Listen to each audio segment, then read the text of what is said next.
Thank you. Beautiful. Wow.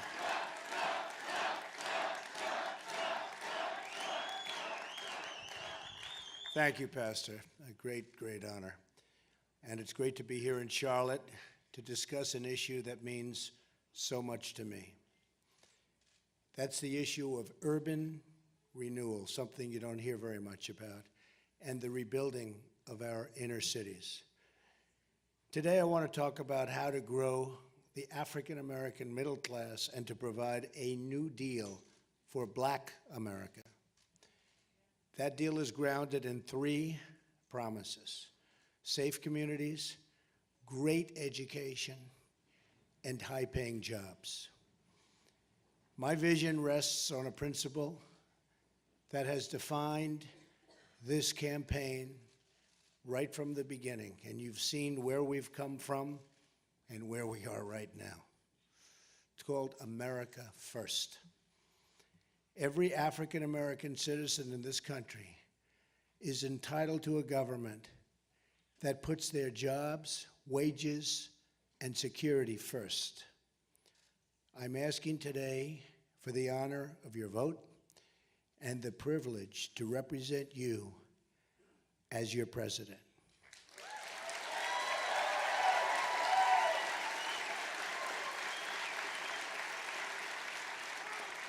And I will not let you down. You watch.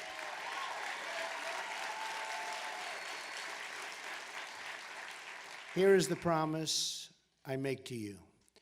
Whether you vote for me or not, I will be your greatest champion. We live in a very divided country, but I will be your greatest champion.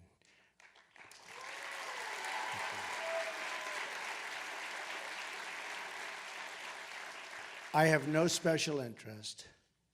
I take no orders from donors or lobbyists. I put a lot of money into this campaign. Believe me, I'll be in for over $100 million. That's a lot. I work for you, and I work only for you.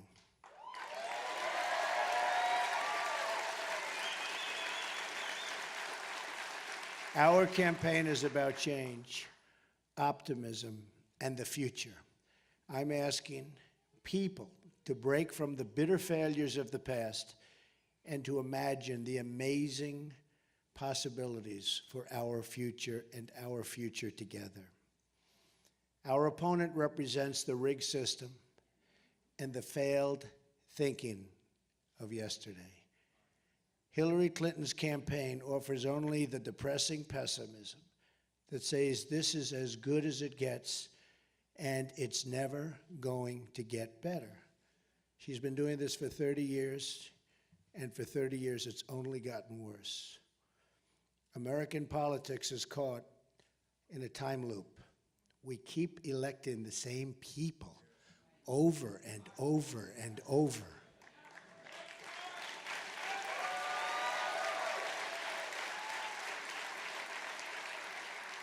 And they keep coming back to the African-American community and the Hispanic community, and they keep talking about what they're going to do, and they don't do it, and then 4 years later, you see them again.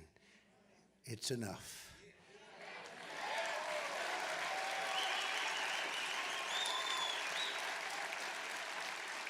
They keep making the same mistakes, and they keep offering the same old, lame excuses when nothing happens. You know that. I know that. Frankly, everybody knows that. The fact that our corrupt Washington establishment has tried so hard to stop our movement, we have a major movement. There's never been anything like it in this country.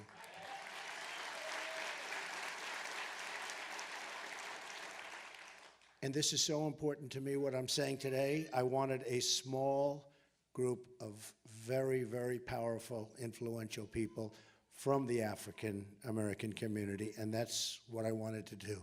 Enough with the rallies of 25 and 30,000 people. This was very important to me.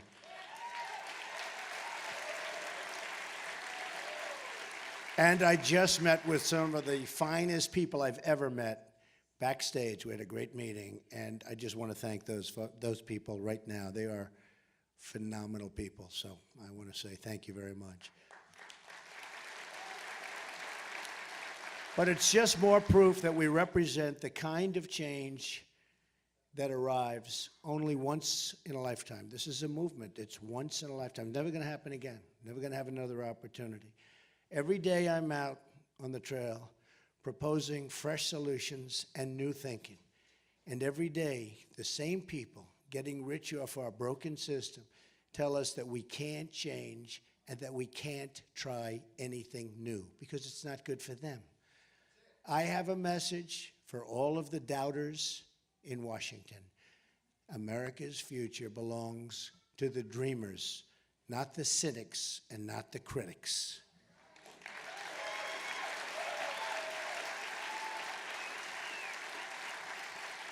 And it's time to extend that dream to every African-American citizen in this country.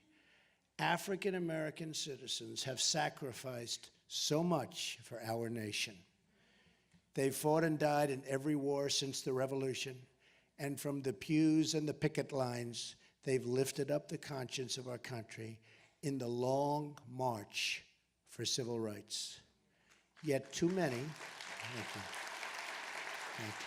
thank you.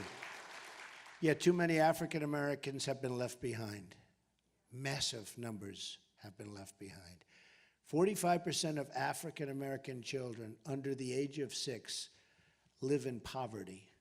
58% of African American youth are not currently employed. African Americans comprise roughly 13% of the population, yet make up 60% of murder victims under the age of 22. That's some number, isn't it, though? Some number. In 2015, violent crime in Charlotte increased by 18%, and it's expected to rise to 24% this year. In Chicago, nearly 3,500 people have been shot since January 1st of this year. It's not a very long time ago. Think of it, 3,500 people. The conditions in our inner cities today are totally unacceptable, and we have to fix them. The Democrats have run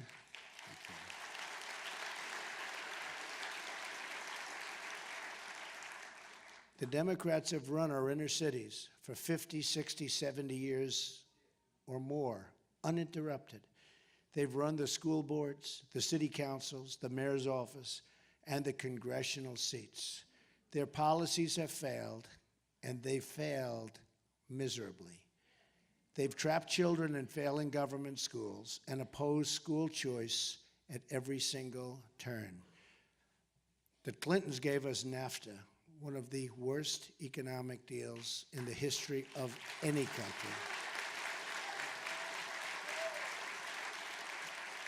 It's taken our jobs, it's taken our companies, it's taken everything, so much out of our country.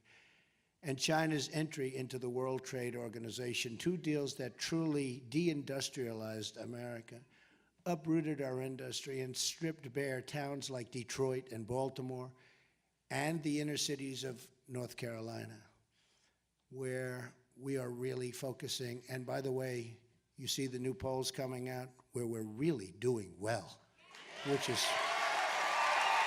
okay. Doing well. Thank you. We're going to win North Carolina, I'll tell you. We're going to win Florida. Actually, we're going to win Florida, too. We're going to win Ohio, and we're going to win Iowa.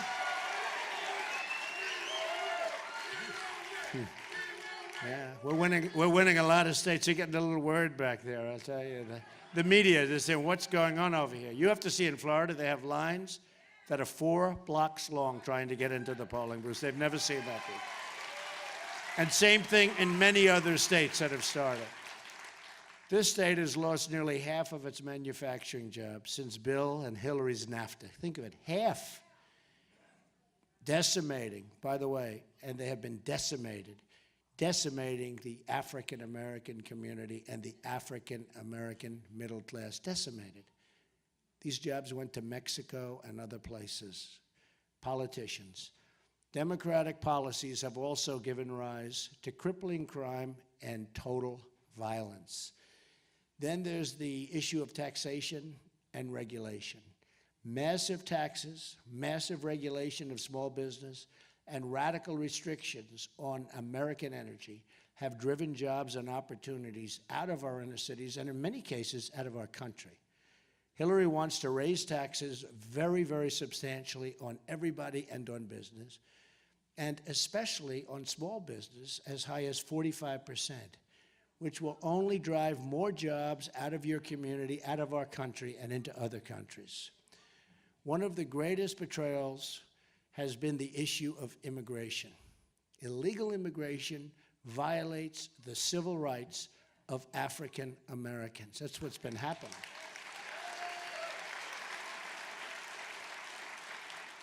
No group has been more economically harmed by decades of illegal immigration than low-income African American workers. Hillary's pledge to enact open borders, made in secret to a foreign bank, WikiLeaks. This WikiLeaks is unbelievable. What we've learned about her and her people, what they've said about her behind her back, but now it's not behind her back. She's got bad instincts. According to John Podesta, Hillary Clinton has bad instincts. I wouldn't want my people saying those things. I wonder what they're saying. Is there some way we can check it out? No, they say terrible, terrible things about her. So, I mean, if they say that and they work with her all the time, why would we want her to be president?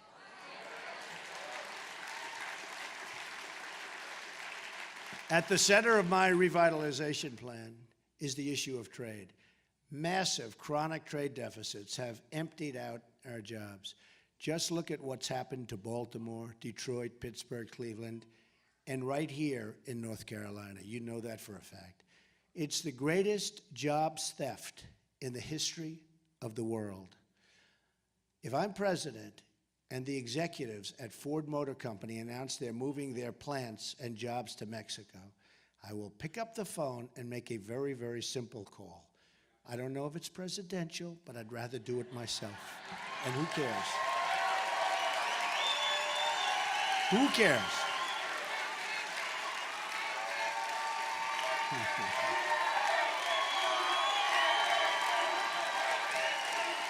It's funny. Very funny. Thank you. It's very funny. Very nice. He's screaming, make that call, make that call. Takes me 5 minutes. I'd rather do it myself. It'll get done properly. I will tell those executives that if they move their factories to Mexico, I will put a 35% tax on their product, which in this case is small cars. You know, they're moving their small car plants out of mostly Michigan, moving to Mexico. I mean, it's terrible. They're going to make their small cars. That's a big thing. It might be a small car, but it's a lot of business. Before they ship it back to the United States, so they're going to pay a tax, 35%. You tell them, and you know what? They're going to stay. They're going to stay. They're not leaving. They're not leaving. But nobody ever says that. And the politicians don't say that because they're getting campaign contributions from these people and their special interests.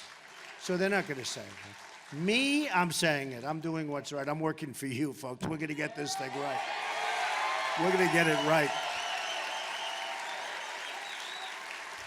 Such a big problem. Our jobs are leaving us, and people are being fired all over the country. Our plants, our factories are leaving us. We won't let your jobs be stolen from you anymore. Not going to happen. So easy. When we stop offshoring to low-wage countries, we raise wages at home, meaning rent and bills become instantly more affordable. At the same time, my plan to lower the business tax from 35% to 15% will bring thousands of new companies onto our shores. You'll have jobs. You'll have jobs back. It also includes a massive middle-class tax cut, tax-free child care savings accounts, and child care tax deductions and credits, and a total simplification of the tax code.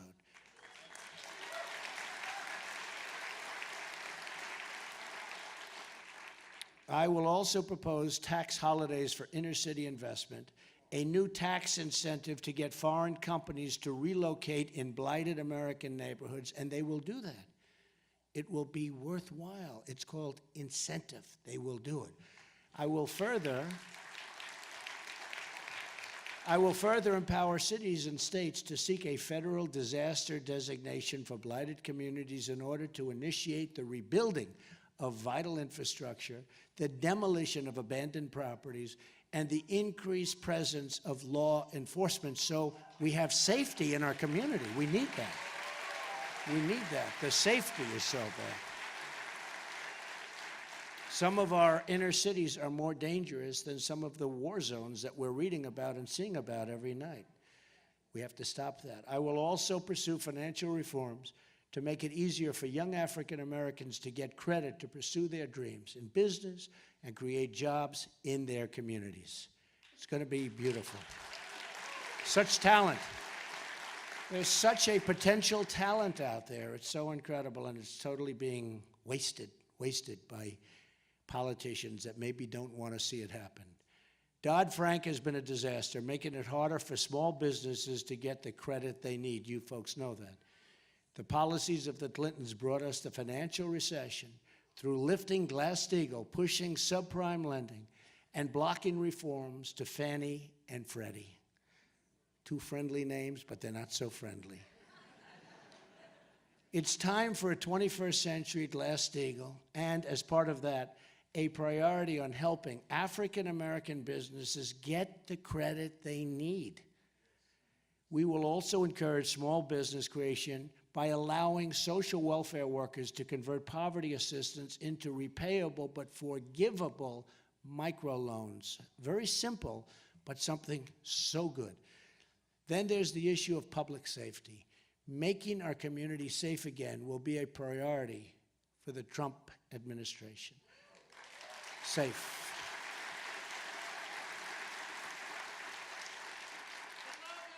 Thank you. I love you too. No, I mean, so many people. I mean, you walk to the store to buy a loaf of bread, maybe with your child, and you get shot. Or your child gets shot. Got to stop it. No good. No good. We need safety.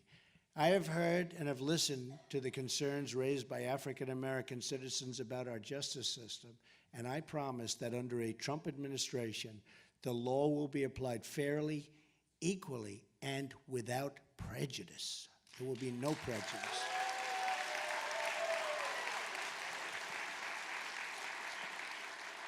There will be only one set of rules, not a two-tiered system of justice like we have right now. You just see that with Hillary Clinton. I mean, think of it. Think of it. Think of it. She deletes 33,000 emails after getting a subpoena from the United States Congress, and she has no trouble. And in your community, you know what you're going through. Can you imagine if you did that? Can you imagine if I did that? I think they'd reinstitute the electric chair. Forget about you. How about me? Would I be in trouble? It is so unfair. It is so unfair that she's even allowed to run for the office of president.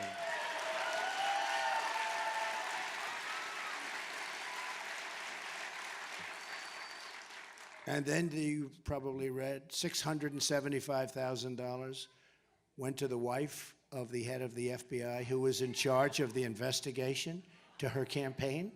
No, is this too hard to believe? I mean, went to the head of the FBI's wife who was in charge of the investigation of the Hillary Clinton email scandal. And then you wonder, gee, I wonder why she got off.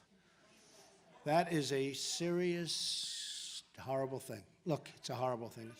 It's not even believable. I have people, great lawyers, they can't even believe what's happening. The best evidence of unequal justice is that Hillary Clinton could violate so many laws, bleach and delete her 33,000 emails, and especially after the subpoena from Congress, lie to Congress, lie to the FBI, put her national security at grave risk. I mean, our national security was put at unbelievable risk with what she was doing. and not even face so much as a minor fine. Now think of it, a major general, a man 4-star general, that's about the top. General James Cartwright lied one time to the FBI, and he probably did it. He did it, in my opinion, for national security reasons. And he may go to jail for a 5-year sentence. Think of it, 5 years. He may go to jail for 5 years. One time to the FBI, she lied, looks like hundreds of times. Hundreds. Hey, how about she couldn't remember 39 times? Well, each one of those 39 was a lie, right?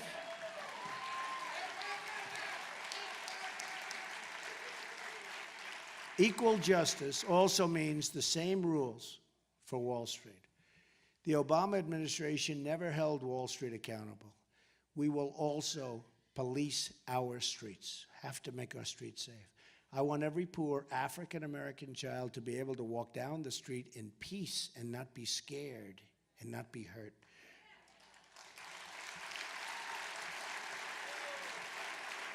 The problem is not the presence of police, but the absence of police. We need really a great group of people to keep you safe, to keep us all safe, to keep us all safe. You know, the murder rate in the United States, I don't know if you know this, because the press never talks about it, is the highest it's been, think of this, in 45 years. Nobody knows that. The murder rate, highest it's been in 45 years. I will invest in training and funding both local and federal law enforcement operations to remove the gang members, drug dealers, and criminal cartels from our neighborhoods.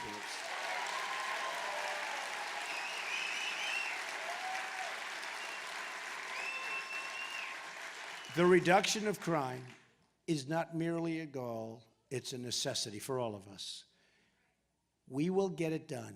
The war on police urged on by my rival is really reckless. What's happening is reckless and dangerous and puts African-American lives at risk. And all you have to do is look at the statistics and you see what's happening. We must work with our police, not against them. We're going to work together. And we're going to have an amazing relationship because, you know, everybody wants the same thing. We all really want the same thing.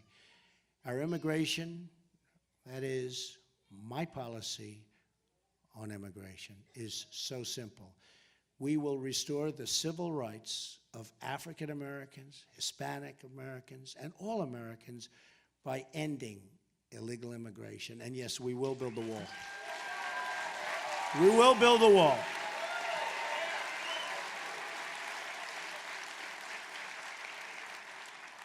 And we're going to stop the inflow, the massive inflow of drugs, which is coming into your community more than any community, but coming into your community and poisoning our youth and poisoning many other people, but poisoning our youth. I will reform visa rules to give American workers preference for jobs, and I will suspend reckless refugee admissions from terror-prone regions that cost taxpayers hundreds of billions of dollars. A portion of the massive amounts of money saved by enforcing our laws and suspending refugees will be reinvested in our inner cities. Don't forget, many of these refugees are coming from Syria and other parts of the world. We don't know where they're from, who they are, what their thought process is, and they're being let in by the thousands and thousands and thousands. And Hillary Clinton wants to allow a 550% increase over what President Obama is allowing. We don't know what's going to happen. This is the story of the Trojan horse. This is your second Trojan horse guaranteed. And I can tell you right now, it's not happening, not with me. It will be ended. It will be ended. That will be ended. We have enough problems in our country. It's time to help the American citizens who have become refugees in their own country. Infrastructure will be another major goal. My contract calls for $1 trillion in infrastructure investment, of which the inner cities will be a major beneficiary. We need something done. It's so bad. You look at your roads and you look at your your everything. You look at your schools and hospitals, everything. It's so bad. I will also cancel all wasteful climate change spending from Obama Clinton.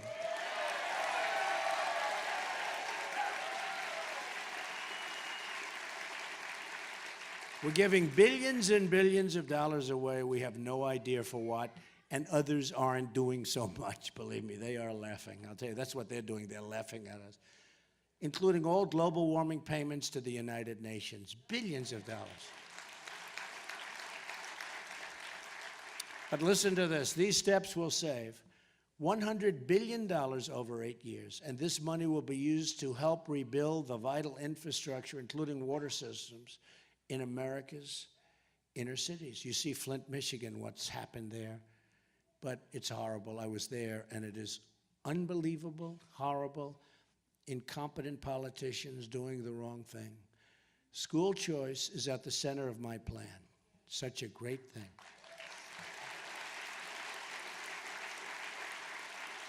And by the way, we're going to terminate Common Core and bring education local.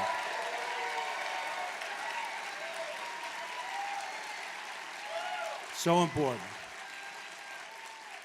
Look, it's not working the way it is now. I don't know why anybody would even fight it. Well, we know who's fighting it. You know that.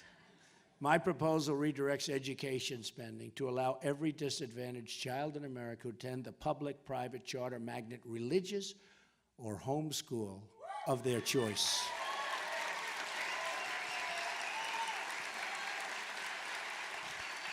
School choice is the great civil rights issue of our time, and I will be the nation's biggest cheerleader for school choice in all 50 states. What a difference it will make.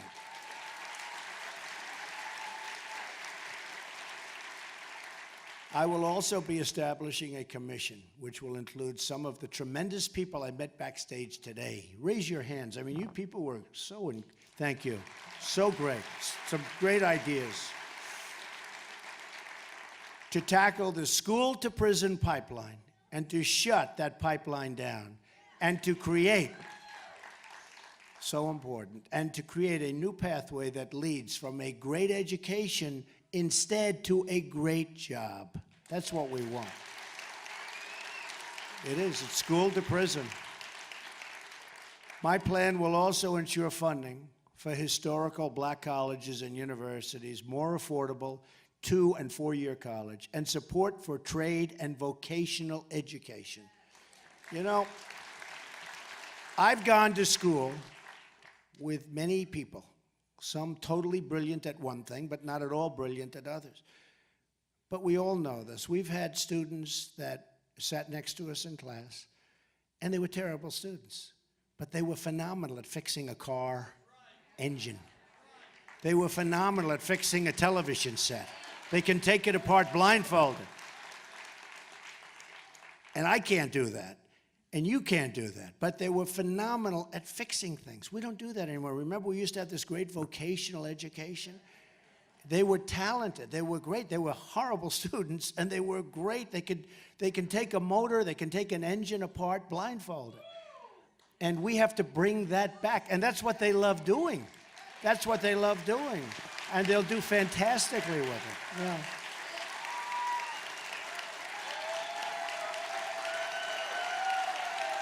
Don't you think, right? So true. So we're going to get that going again. Finally today, my agenda includes the protection of religious liberty.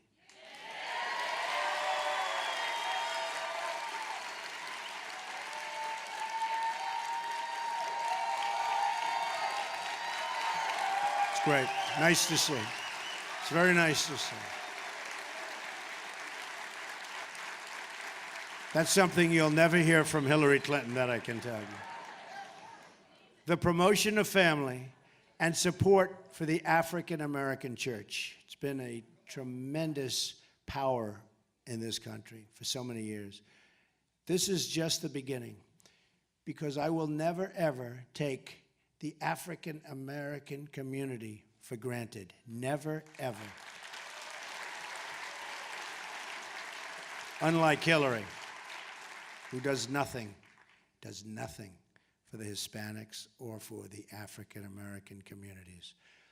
It will be my mission to prove to this country that yesterday does not have to be tomorrow.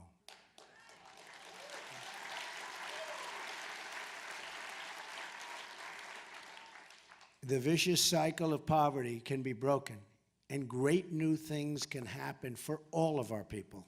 Great new things can happen. But to achieve this future, we must reject the failed elites from Washington who've been wrong about virtually everything happening for decades. Hey, they've been wrong about the wars. They've been wrong about jobs. They've been wrong about everything.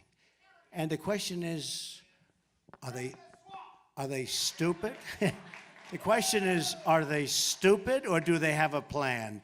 I actually think for the most part, they have a plan, but some are not too smart. And you're right about the swamp. Say it again, right? You better believe it. Boy, that is...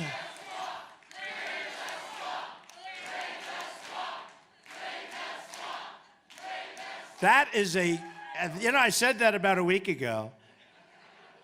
And I didn't like it that much. Didn't sound that great. And the whole world picked it up. So it shows you what I know. It's crazy. Drain the swamp. We're going to drain the swamp of Washington. We're going to have fun doing it. We're all doing it together. It is funny.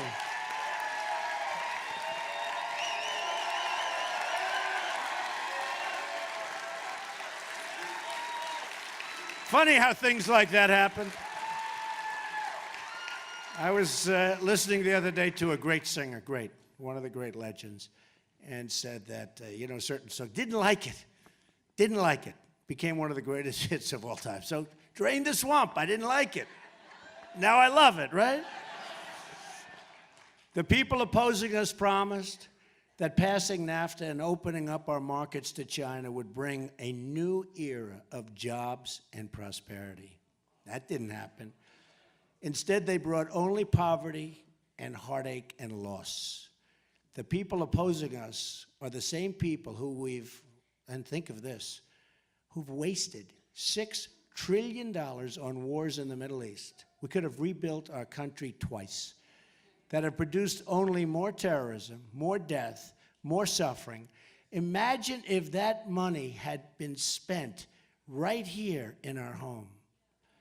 We've totally destabilized the Middle East. And if you think about it, $6 trillion, and it was far better 15 years ago. So we've made it worse. We spent $6 trillion, lost thousands of lives. You could say hundreds of thousands of lives, because look at the other side also. So we lost hundreds of thousands of lives, and we're far worse off than we were when we started. Who are the people that do this?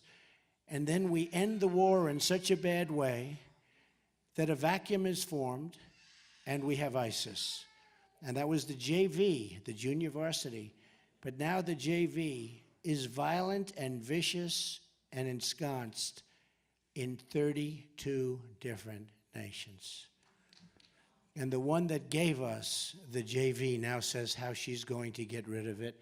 Not going to happen, folks. Just words. Just words. Just words. For 30 years she's been talking. For 30 years, only bad things happened for her. She tried to build democracy in Libya, and she failed. She tried to build democracy in Iraq, and she failed.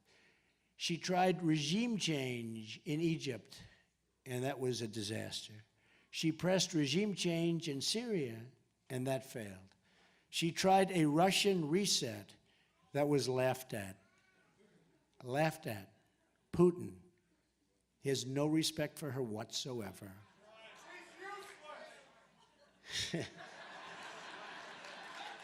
See, I'm not allowed to say it, but I'll accept it.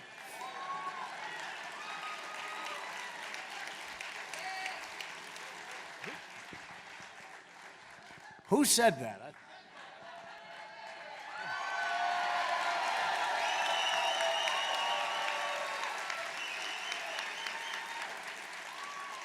A Star is Born. Now, if I said that, I'd be in big trouble. She tried an Asia pivot, and that failed. Now Hillary Clinton wants to confront nuclear-armed Russia with a shooting war in Syria that could very well lead us into World War III. For what? She doesn't get it. She doesn't understand. Remember, her top person says she has bad instincts. She's got bad instincts. And by the way, we want to be so strong. We want to make our military so strong. We want to take care of our vets better than they've ever been taken care of.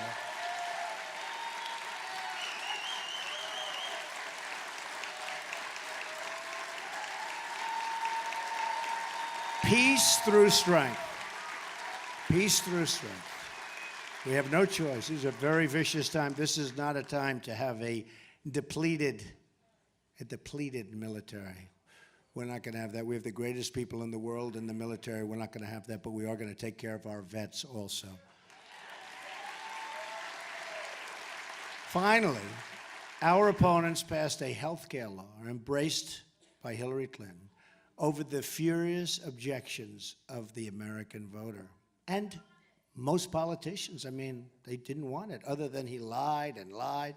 You can have your plan, you can have your doctor, 28 different times, and enough Democrats went over to that side, they made a mistake. Obamacare is now destroying our health care system. Premiums are skyrocketing double digits and are surging by more than 100%. And think of it, in the great state of Arizona, I love Arizona, it's going up 118%. Oh, but don't worry, you're going to catch that too very soon. Doctors are quitting, insurers are leaving, and companies are fleeing. Every prediction they made about this law was a lie, and I said it was going to be no good before it was ever passed. If we don't repeal and replace Obamacare, we will lose our health care system forever. We have to get rid of it. It's a disaster. It's too expensive, it doesn't work, and you get no coverage. The deductible is so high that you'll essentially never use it. Now is the time to embrace a new direction. I've been very lucky, and I've led a great life. Now I want to give back to the country which I love and which has been so good to me.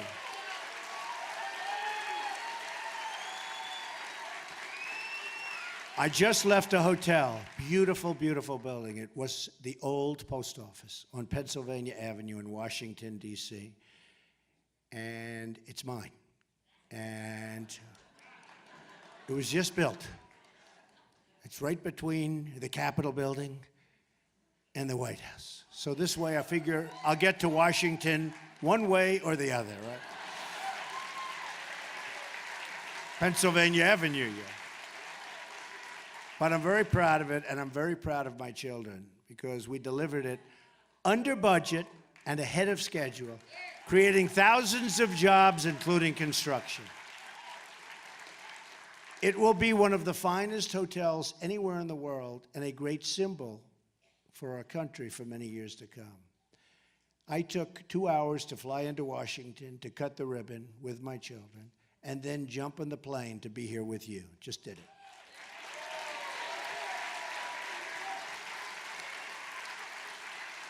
I wanted to be there for my children who work so hard on the hotel. They work so hard, in particular Ivanka in this case. And I always feel this. I feel this so strongly. Parents must stick and encourage and support their children.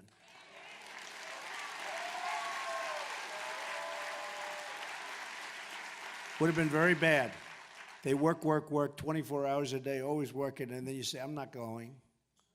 Takes the heart out of them, right? Don't you think? I mean, they did a great job in the hotel, and I told them so. And Hillary said, Donald Trump took time off the campaign. Can you believe it? Here's a woman who goes home and she goes to sleep all the time. Think of it. She's got no energy whatsoever. Everyone's talking about the fact that I'll do 7, 8, 9 stops. I'll make 3 or 4 major speeches, like, for instance, right after this, we have thousands and thousands of people in North Carolina coming to another one. Last night, 25,000 people. I got home at 1 o'clock in the morning. Here's a woman, she makes a speech for 15 minutes, she goes home, goes to bed. Honestly, she has less energy than Jeb Bush. I admit it. I admit it.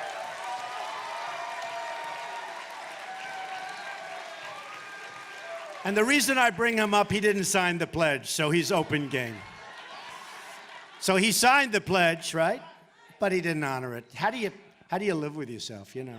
He signs a pledge, and he doesn't live. So we figure. But how do you like that? And then she has a speech today. She criticized me for going to the opening of this building, which was in and out.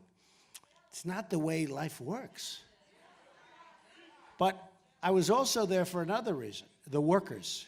They did a magnificent job. They were there. And without them, it could never have been built so quickly or so beautifully. The rebuilding we did at the old post office is the rebuilding I want to do for our country. We're going to rebuild our country.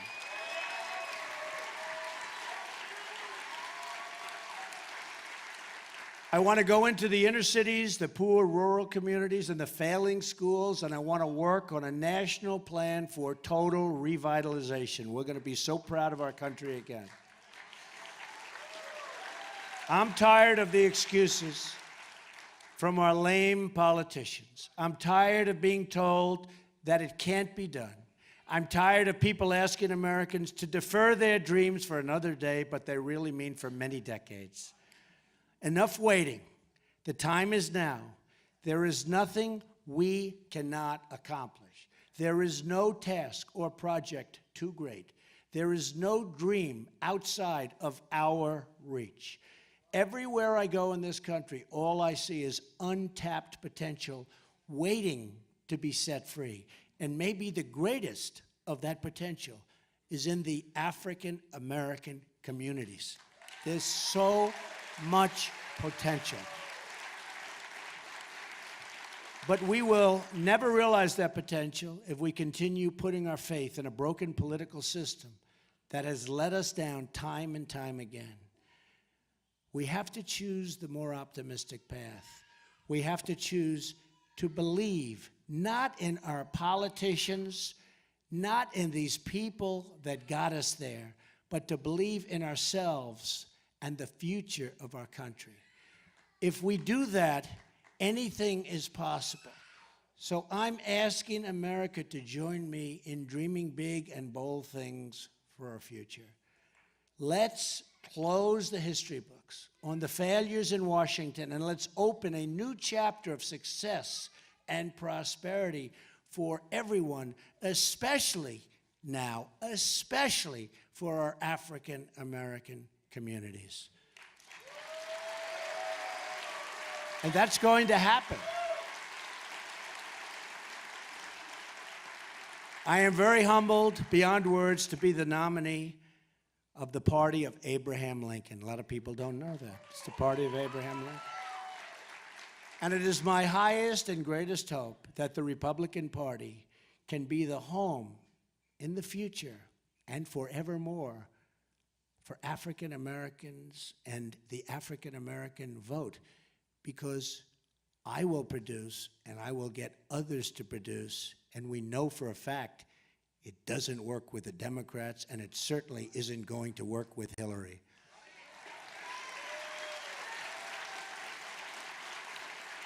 Together we will have a government of, by, and for the people. And we will make America great again for all Americans. Thank you very much, and God bless you, everybody. Great honor to be here. Thank you. God bless you.